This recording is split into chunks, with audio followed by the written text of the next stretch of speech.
Hello guys, how to fix 0xc0000005 error on Windows 11 and Windows 10. Basically, this error code will appear on your screen when you try to install Windows Update or install any application.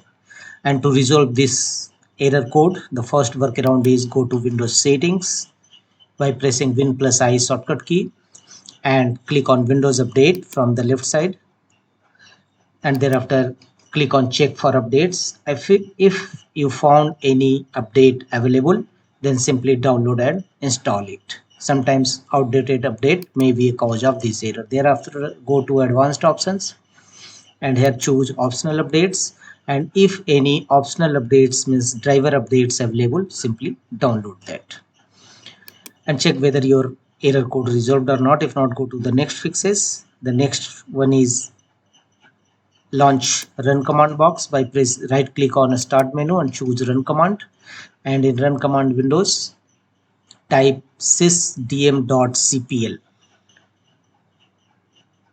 sysdm.cpl and it will open system properties windows. Here go to advanced options from the top menu bar and under performance click on settings.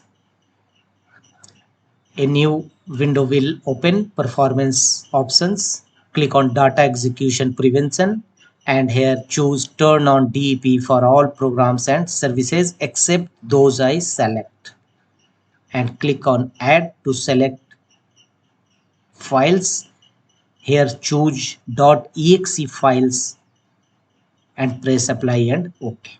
Thereafter close the window. And the next workaround to fix this issue is restore your files system. Go to run command box and type rstrui and press OK to open system restore windows.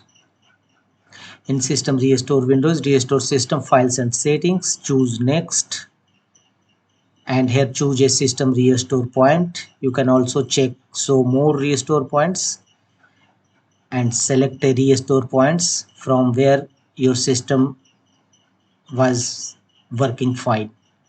So select it and choose next, and finally confirm your restoration point